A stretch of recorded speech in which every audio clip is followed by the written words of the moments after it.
vapor de una solución preparada disolviendo 13 gramos de N-heptano y 87 gramos de N-octano a 25 grados Celsius. ¿Y por qué factor de concentración el componente más volátil en el vapor excede la concentración de ese componente en el líquido?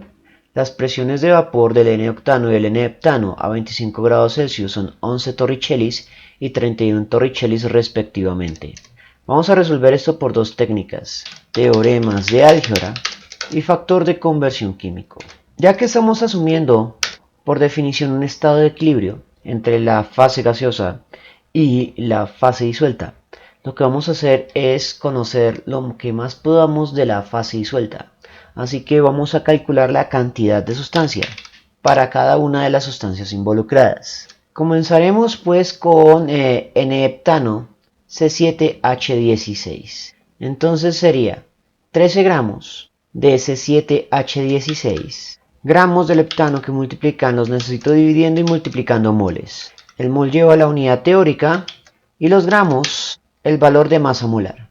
Entonces sería 12.01 que se repite 7 veces más 1.01 que se repite 16 veces. El resultado de dos decimales 100.23. Gramos del heptano que multiplican, gramos del heptano que dividen, se cancelan.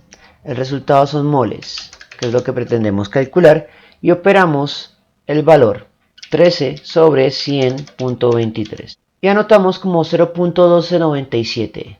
Luego vamos a calcular la cantidad de sustancia del otro componente, el octano. 87 gramos de octano. Gramos de octano que multiplican los necesito dividiendo y multiplicando moles. El mol lleva la unidad teórica y los gramos la masa molar del octano, que sería 12.01 que se repite 8 veces más 1.01 que se repite 18 veces. El resultado es de 114.26. Como es una fórmula homóloga, ya sabemos que esto va a salir en moles del octano y operamos la aritmética, que sería 87 sobre la respuesta anterior. El resultado sería de 0.7614. Una vez que conocemos las cantidades de sustancia, podemos calcular las presiones de vapor. Al igual que con el anterior, vamos a calcular las presiones de vapor para cada sustancia individual. Entonces aquí es aplicar la ley de Raoult. Comenzaríamos con la presión de vapor del heptano, que en su orden, no, mientras aquí cambiaron el orden, qué maliciosos. Las presiones de vapor del octano y el heptano son 11 y 31. Significa que si vamos a calcular primero para el heptano, vamos a tomar 31 torricellis. Entonces sería 31 torricellis del heptano, que es el de 7 carbonos. Luego multiplicamos por su fracción molar, que sería los moles del heptano sobre los moles del heptano más los moles del octano, sin unidades y sin identidades. Estos torricellis que estaríamos usando aquí son los del componente puro, y los que estaríamos calculando con la fracción molar son los de la solución. Entonces sería 31 por 0.1297 sobre, abre paréntesis, 0.1297 más 0.7614. El resultado sería de, bueno, como aquí creo que hay que calcular más cosas, vamos a anotar esto con más de cifras significativas de las que son, o sea 4.512.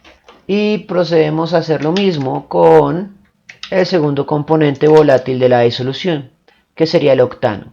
La presión de vapor del octano es 11 torricellis cuando está puro. Multiplicamos por su fracción molar, que sería los moles del octano sobre los moles del octano más los moles del heptano. Eso nos daría los torricellis del octano impuro o en solución. Y operamos la aritmética.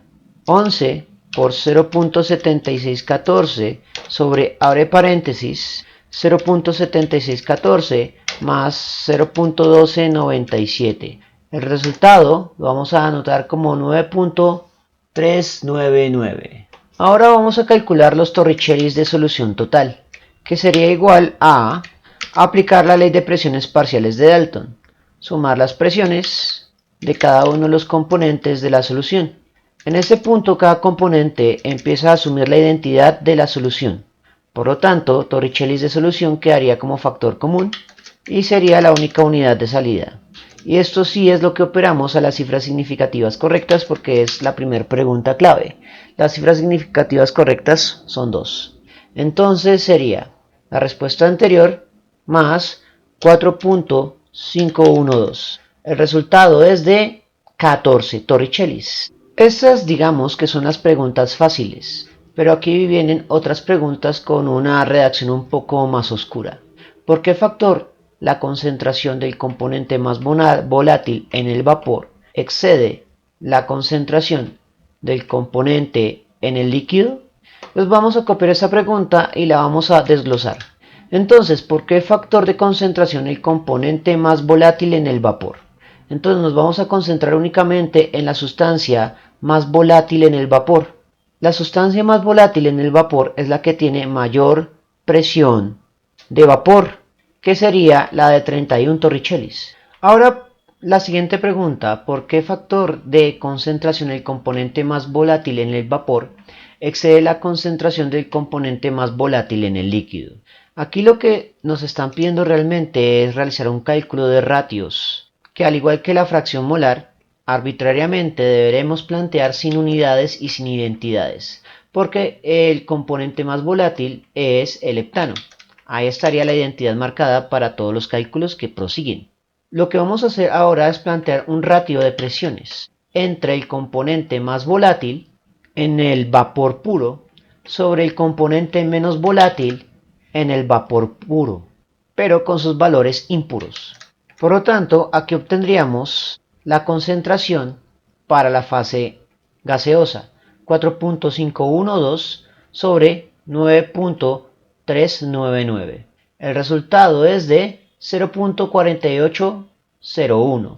Ahora calculamos un ratio semejante, pero para la fase de cantidades de sustancia, que sería la cantidad de sustancia del componente más volátil, es decir, el heptano, sobre la cantidad de sustancia del componente menos volátil. Y operamos esa aritmética, 0.1297 sobre 0.7614.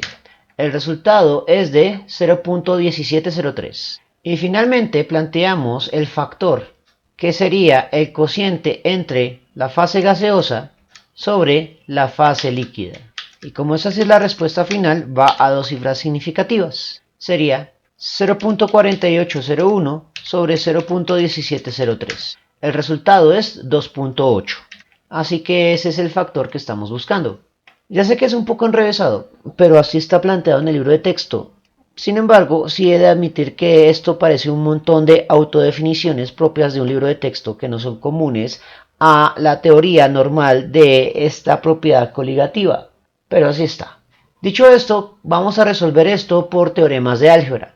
Lo primero sería lo más fácil, que es resolver directamente la presión de la solución utilizando el teorema que demostramos en videos anteriores para una atmósfera de más de un componente volátil.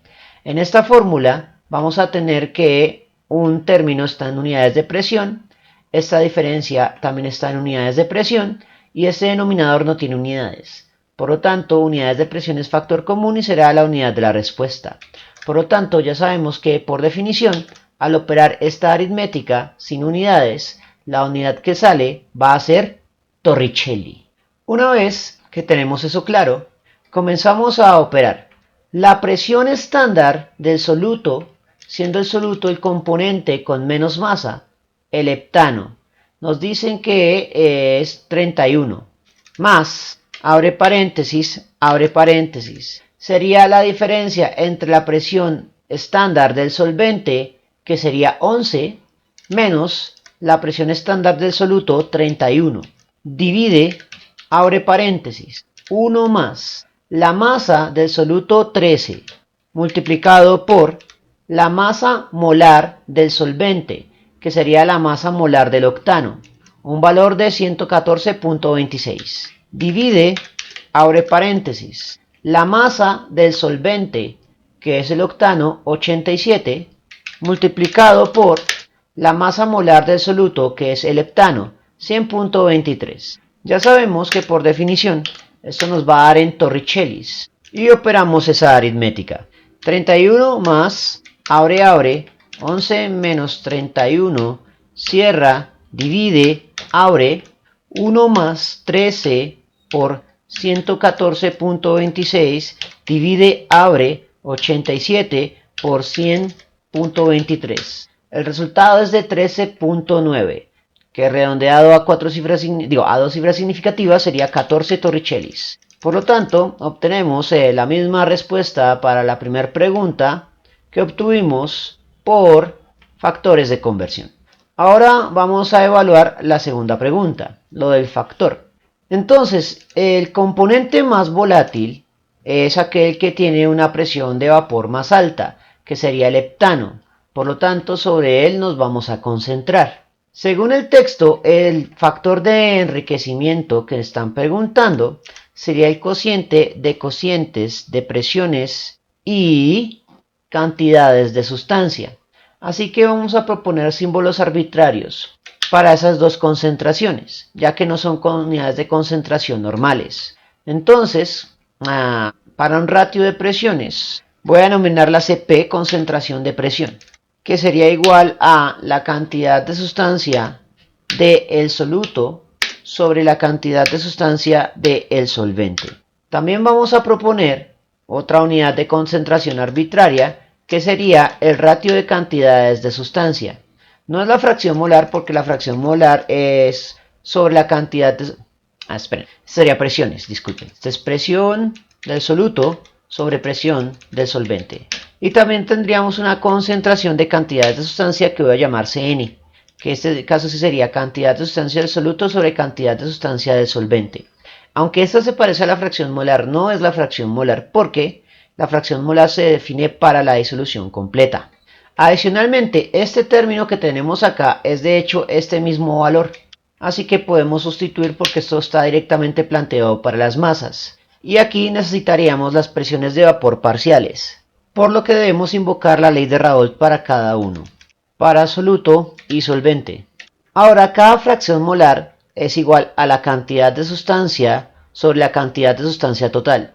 Pero como cantidad de sustancia total quedaría dividiendo y multiplicando, se cancelaría, por lo tanto este ratio es igual al ratio de cantidades de sustancias simples. Eso quiere decir que aquí no necesitamos sustituir por el cociente de masas, por una razón fundamental.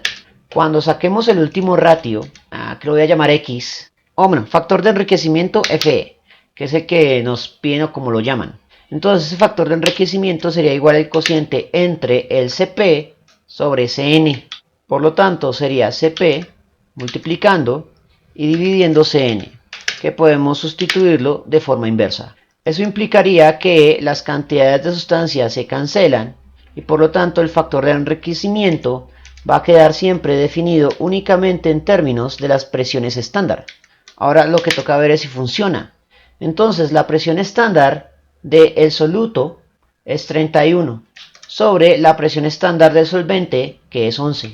Por lo tanto, solo queda operar la aritmética, 31 sobre 11.